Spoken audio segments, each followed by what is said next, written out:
नमस्कार, मैं राकेश परमार और आप देख रहे हैं महत्वपूर्ण मुद्दा। मित्रों, महत्वपूर्ण मुद्दा की बात करने से पहले एक महत्वपूर्ण सूचना जो आपको सूचित हो गया होगा। हम लोग जब किसी राजनीतिक कार्यक्रम में जाते हैं तो एक नारा बहुत सुनते हैं, हमसे जो टकराएगा चूर चूर हो जाएगा। यह नारा अब हकीकत में बनता नजर आ रहा है, हकीकत का स्वरूप लेता हुआ प्रतीत हो रहा है। एक पश्चिमी मुल्क जिसको कनाडा नाम से दुनिया जानती है, कुछ मुट्ठी भर लोगों के बहकावे में भारत महान के विरुद्ध छीटाकशी करना शुरू कर दिया। उसे अपने अंत का अंदाज नहीं था। उसका जस्टिस ट्रूडो टूट के बिखर गया। ना तो अब देश का वो राष्ट्राध्यक्ष रहा, ना पार्टी का नेता। भविष्य उसका क्या है वो अब बताने की जरूरत नहीं है। यह अब इतिहास हो गया है, लोगों को पता हो चुका है। एक और संस्था थी हिडनबर्ग। यह इसका हिडन एजेंडा नहीं था, इसका ओपन एजेंडा था भारत के उद्योग को बर्बाद करना। जॉर्ज सोरोस के फाइनेंस पर पलने वाला यह संस्था भारत के उद्योगपतियों को दुनिया में बदनाम कराती थी और उसके एक एक रिपोर्ट पर भारत में बवाल मचता था और भारत का शेयर बाजार धराशायी हो जाता था। नुकसान भारतीयों का होता था, आम भारतीयों का, जो शेयर बाजार में पैसा लगा करके कुछ आसान मुनाफा कमाना चाहते थे। नुकसान उनका होता था, दुनिया में भारत की बदनामी होती थी। आज उसने अपना दुकान बंद करने का फैसला कर लिया है। अब हिडनबर्ग नाम की संस्था भी इतिहास हो जाएगी। यह भी हमसे टकराने की कुचेष्टा करता था, टकराने के दुस्साहस किया था। कई बार हमारे विपक्षियों को मौका दिया, दुनिया में हमको बदनाम कराया, हमारे उद्योग धंधों को चौपट करने का साजिश रचा। अब वो खुद साजिश का शिकार हुआ या सच्चाई का साक्षात्कार हुआ या ऊपर वाले की लाठी में आवाज नहीं आती, पड़ती बहुत शानदार है और जगह में पड़ती है, यह कहावत है। उसी का शिकार हुआ यह मैं नहीं कह सकता, लेकिन यह जरूर है कि हिडनबर्ग भी अब इतिहास हो गया है। पहले कनाडा इतिहास हुआ, अब हिडनबर्ग इतिहास हुआ। वह दिन दूर नहीं है जो भारत में रहने वाले भारत विरोधी लोग भी इतिहास हो जाएंगे, और वो दिन अब दूर नहीं है, क्योंकि जब बियॉन्ड द बाउंड्री को इतिहास बनने में कोई नहीं रोक सका, तो विद इन ए बाउंड्री तो हमारे अप्रोच में ही है। हमारी संवैधानिक संस्था इस पर नजर गड़ाए हुए है। आज नहीं तो कल यह भी इतिहास होंगे, ऐसा मैं उम्मीद करता हूँ। हम आशावान लोग हैं और अच्छे की उम्मीद हम हमेशा रखते हैं। मित्रों, आज बात दिल्ली चुनाव। देखिए, 1952 से चुनाव हो रहा है। हर राज्य में कभी न कभी चुनाव होता है। हम तो हमेशा चुनावी मोड में रहते हैं। यह कोई बहुत ज्यादा चिंता का विषय नहीं है, चर्चा का विषय नहीं है। लेकिन जो अब चुनाव कुछ दिन से होने लगा है और जो अभी दिल्ली में चुनाव हो रहा है, वह न सिर्फ चिंता का विषय है बल्कि इस पर गहन जांच और विचार का विषय है। दिल्ली में आज एक दंगा का अपराधी भारी सुरक्षा के बीच पर्चा दाखिला करने आया। अब ऐसे संविधान को क्या कहा जाए, उस पर विचार किया जाए या समाप्त कर दिया जाए, दूसरा नवीन और बढ़िया संविधान लाया जाए, इस पर विचार जरूर हो। क्योंकि कई बार देखा जाता है कि जब बहुत घर पुराना हो जाए तो उसमें उसको डिमोलिश करके नवनिर्मित भवन बनाई जाती है। जैसा आपने देखा कि अयोध्या में मर्यादा पुरुषोत्तम भगवान राजा राम के पावन पवित्र जन्मस्थल पर एक नवीन भवन बनाया गया। अब आज उसकी खूबसूरती दुनिया देख रही है। वो खंडहर था, बदनुमा दाग जैसा लग रहा था। हमारे लोगों ने उसको डिमोलिश किया और अब उस पर एक नवीन निर्मित भवन अब दुनिया के सामने है। उसकी विराटता, उसकी शानदारता देखने में बनती है। कहीं भारत के संविधान में तो ऐसा नहीं हो गया है। यह तो आप लोगों को पता है कि संविधान संशोधन इतना बार हुआ है कि मूल संविधान अब कहाँ है ये दिख ही नहीं रहा है। संशोधन अपने अपने समय पर अपने अपने राजनीतिक जरूरियों के लिए, मजबूरियों के लिए कई बार किया गया। संविधान का पोस्टमार्टम 1000 बार हुआ। उसकी चीरफाड़, उसकी आत्मा मर चुकी है, तार तार हो चुकी है। और अगर नहीं हुई है, कहीं बची हुई है, तो अब इससे ज्यादा तार तार क्या होगी कि एक दंगाई चुनाव लड़ने की दुस्साहस कर दिया, सुरक्षा घेरे में आकर के पर्चा दाखिल कर दिया। जो पुलिस वाले उसको पकड़ने के लिए गली गली भटक रहे थे, जो अदालत उसको बिहाइंड द बार का हुक्म जारी की थी, आज उसी अदालत के सामने पर्चा दाखिला करेगा, उसी अफसरों के सामने पर्चा दाखिला सीना तान के कर रहा था।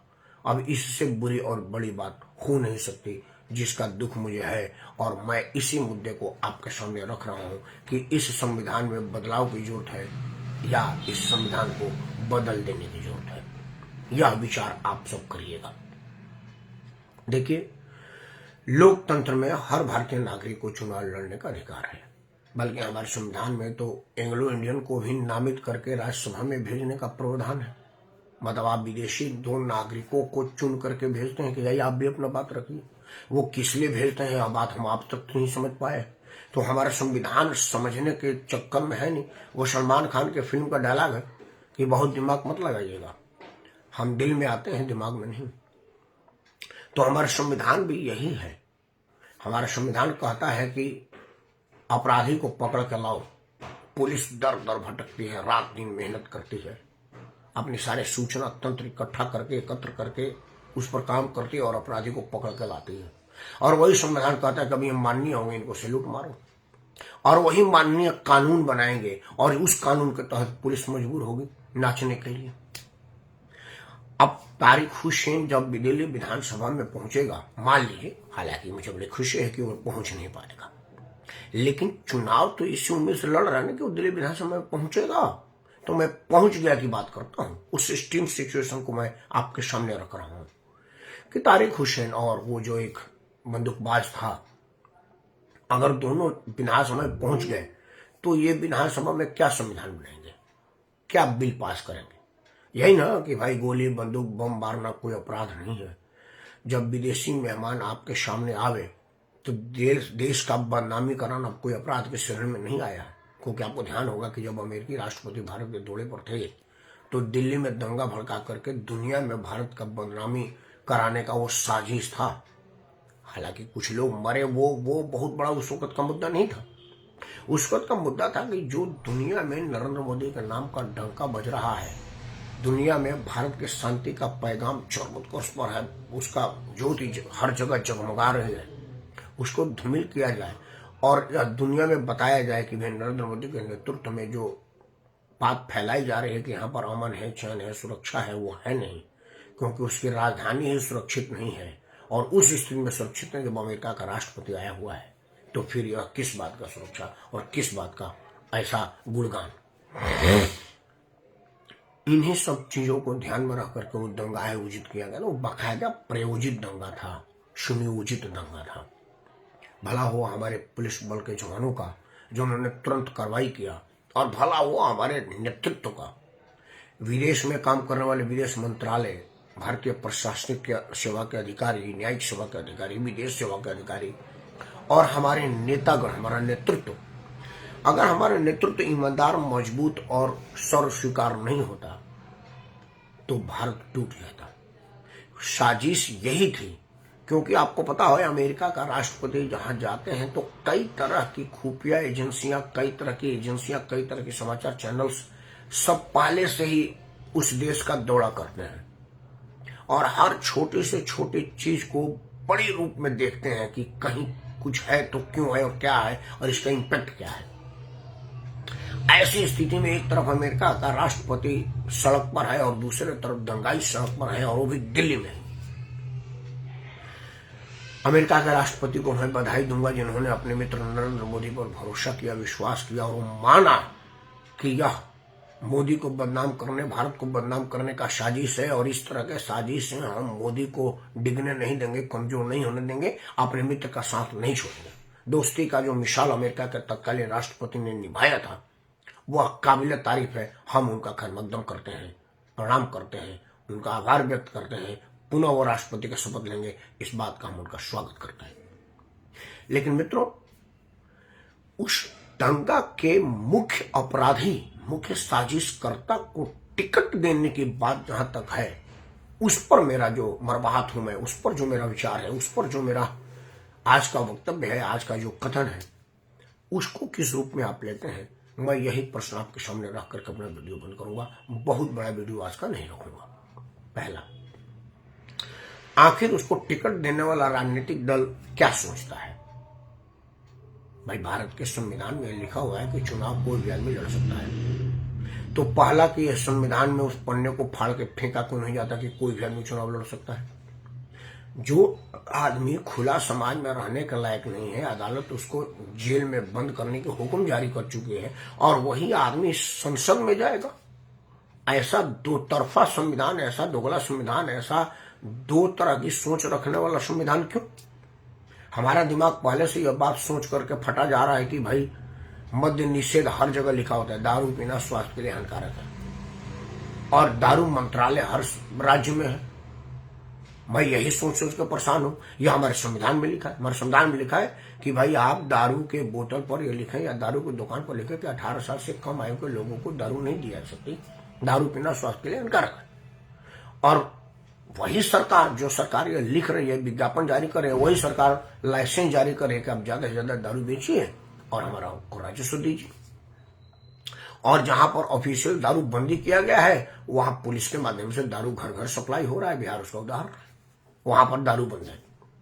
लेकिन बिहार में दारू हवा की तरह से है, हवा दिखता नहीं, लेकिन अगर हवा नहीं रहेगा तो मर जाएंगे।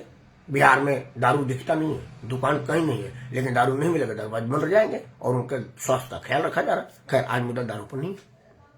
मेरा मुद्दा है कि भाई संविधान में दारू पीना अपराध की श्रेणी में घोषित किया जा चुका है, ये स्वास्थ्य के लिए हानिकारक है, और दारू मंत्रालय भी वो उसी सरकार के अधीन काम करता है। यह सोच करके मैं परेशान हूं।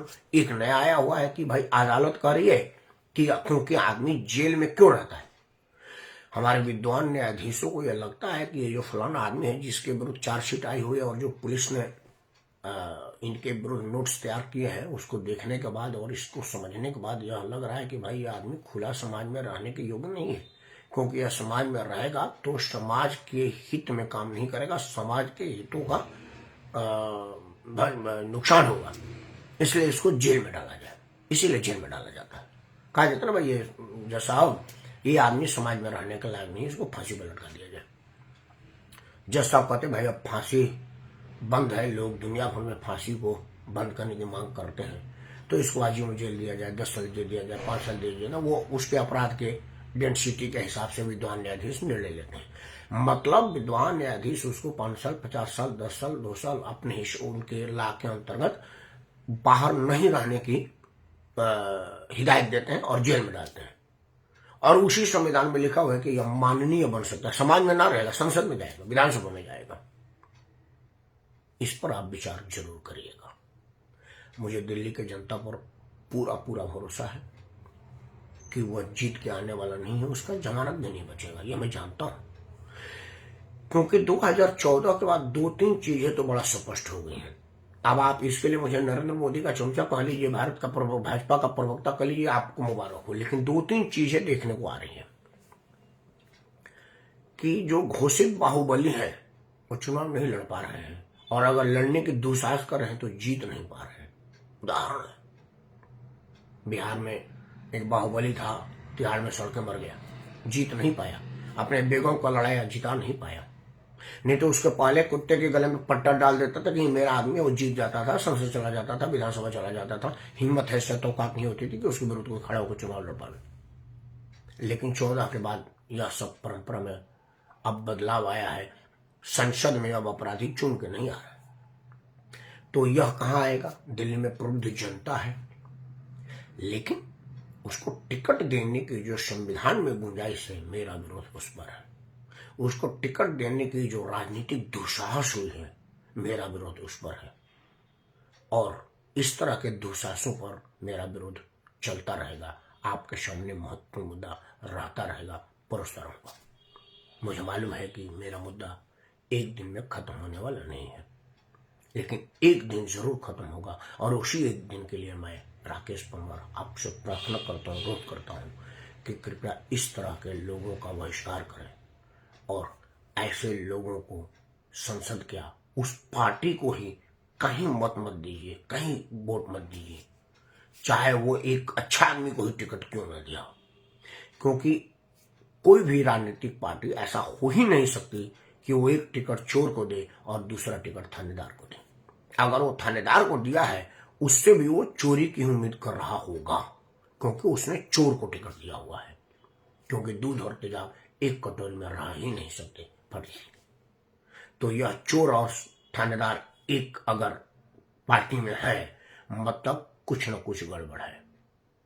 तो यह आप पर है कि क्या आप ऐसे राजनीतिक दलों के मनोबल को तोड़ने के लिए चुनाव के माध्यम से उनका बहिष्कार करेंगे, मतदान के टाइम में उनको मत ना दे करके उनका मनोबल को तोड़ेंगे, या उनको जितवा करके, जैसा कि कई बार हुआ है कि गुंडा माफिया अगर अदालत से बैन किया गया है तो अपने बीवी को खड़ा करा दिया है, बेटे को खड़ा दिया, अपने नौकर तक को खड़ा करा के जितवा दिया है, और लोग उसके नाम पर उसको जिता दिया है, तभी उसका मनोबल बढ़ता है। क्योंकि राजनीतिक दल को इन प्रकार सीट चाहिए, सत्ता चाहिए, उसके लिए वो चोर बदमाश किसी को टिकट दे सकता है।